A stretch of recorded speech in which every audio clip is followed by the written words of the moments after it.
پہلے وقف فنڈ قائم کرنا پڑتا ہے. آپ مسجد کے لیے امریکہ میں زمین خریدو تو گورنمنٹ کو پہلے یہ بتانا پڑے گا کہ اس مسجد کے وسائل آپ کے پاس کہاں سے آئیں گے. چندے پہ نہیں چلے گی, کیونکہ چندہ آج ملے گا کل نہیں ملے گا. تو پراپر طریقہ ہونا چاہیے. وہاں مسجد زیادہ مضبوط ہے,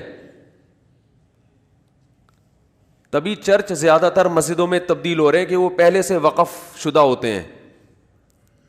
اور وہاں کا یہ لا ہے کہ جو جگہ عبادت کے لیے وقف ہو گئی, چاہے وہ چرچ ہو, چاہے مندر ہو, چاہے مسجد ہو, قیامت تک اس میں اب کوئی کسی کی ذاتی وہ پراپرٹی نہیں بن سکتی.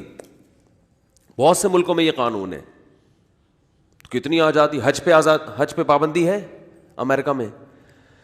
ارے بولو کیا ہو گیا یار, ایسا تو حج بھی کرو آپ جناب اللہ بھلا کرے داڑھی بھی رکھو. امریکن آرمی میں فوجیوں نے داڑھیاں رکھی ہوئی ہیں جو مسلمان فوجی ہیں. ہمارے ایک دوست امریکہ کی ایک آرمی میں نہیں بلکہ وہ جو ان کی پولیس ہوتی ہے نا, اسپیشل پولیس, جو شہر کے اندر جو بڑے بڑے جو کرمنل کیسز ہوتے ہیں ان سے نمٹنے والی پولیس, تو وہ اس میں ان کو جاب ملی. ان کی اتنی بڑی داڑھی, تو وہ چلے گئے اس میں. تو ایک دن آئے داڑھی چھوٹی چھوٹی. میں نے کہا یار یہ تو آپ نے غلط کیا. کہہ رہے بھائی میں اپلیکیشن دوں گا تو مجھے پرمیشن مل جائے گی. میں نے کہا اپلیکیشن میں کیا آپ اپلیکیشن؟ انہوں نے کہا میں اپلیکیشن میں یہ لکھوں گا کہ میں مسلم ہوں اور ہمارے مذہب میں داڑھی رکھنا ضروری. اس بیس پہ پرمیشن ملے گی, اس کے علاوہ کسی اور بیس پہ نہیں ملے گی کہ مجھے اچھی لگتی ہے, میں شو مارنا چاہتا ہوں, مجھے داڑھی. بعض لوگوں کو ویسے ہی فیشن ویسے بھی رکھتے ہیں وہ داڑھی. اس بیس پہ نہیں ملے گی. اس بیس پہ کہ میں کیا ہوں, مسلم, میرے مذہب کا حصہ ہے. میں نے کہا ہٹو بچوں, کیا خیال ہے بھائی, اس کو کیا بولتے ہیں, ہٹو بچوں.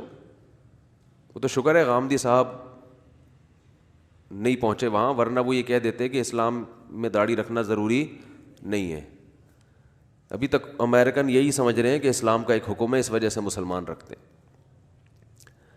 تو بات یہ چل رہی تھی کہ ہم اپنے آپ کو اگر امریکہ کے حوالے کر دیتے ہیں تو ہم ہٹو بچوں ہو جائیں گے. اور اس پر جتنے اعتراضات ہیں, ہماری آزادی سلب نہیں ہوگی. جو امریکہ جا کے رہتے ہیں وہ غلام تھوڑی ہوتے ہیں وہ.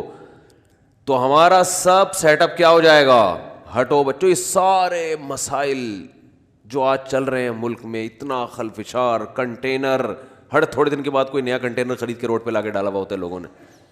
کنٹینروں کا خرچہ ہو رہا ہے بلا وجہ کا. ایسا ہی ہے نا. پھر سیاسی لوگوں کی تقریریں, اور عجیب چل رہا ہے حساب کتاب. اور جو آپس میں نفرتیں, وہاں دو جماعتیں ہی ہوتی ہیں اکثر, دو قسم کے پھڈے ہیں. ہمارے یہاں تو پتہ ہی نہیں یہ لڑنا کس نے. ہمارے یہاں یہ بھی نہیں پتا کہ یہ جو کام خراب ہو رہا ہے یہ کس کمبخت کی ذمہ داری ہے. کراچی کی ٹوٹی ہوئی سڑکوں کا ذمہ دار کون ہے؟ گٹر کے ڈھکنوں جو چوری ہو رہے ہیں ان کا ذمہ دار کون ہے؟ گٹر ابل رہے ہیں, یہ وزارت کس کے پاس ہے؟ یہی نہیں سمجھ میں آ رہا ہوتا کہ بددعا کرنی ہے تو کس کے خلاف کرنی ہے. جس کو خلاف کرو بولتا ہے میں تھوڑی ذمہ دار ہوں, میں نے تھوڑی مارا ہے. وہ موٹے آدمی کا جنازہ تھا نا, کوئی اٹھا نہیں رہا تھا, سب کہہ رہے تھے ہم نے تھوڑی مارا ہے بھائی. تو غربت بھی ختم, مہنگائی بھی ختم, سپر پاور بن کے آ جائے گا پاکستان.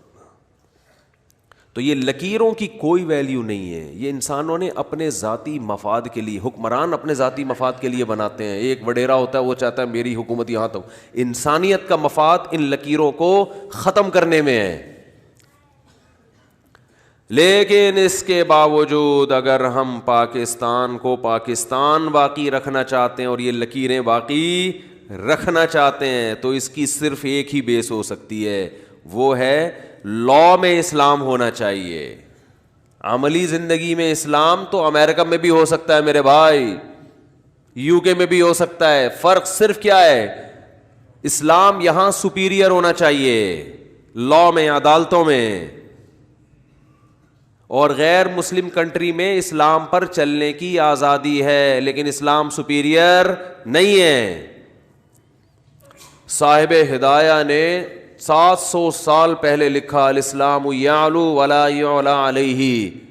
اسلامی کنٹری میں اسلام اوپر ہوگا, اس سے اوپر کوئی چیز نہیں ہوگی. ہم اوپر ہوں گے, ہم آپ کو اجازت دیں گے کہ مندروں میں بھی جا سکتے ہو, چرچ میں بھی جا سکتے ہو, آپ اپنے حساب سے زندگی گزار سکتے ہو. جب ٹکراؤ ہوگا قانون کا تو سپیریئر کیا ہوگا؟ اسلام.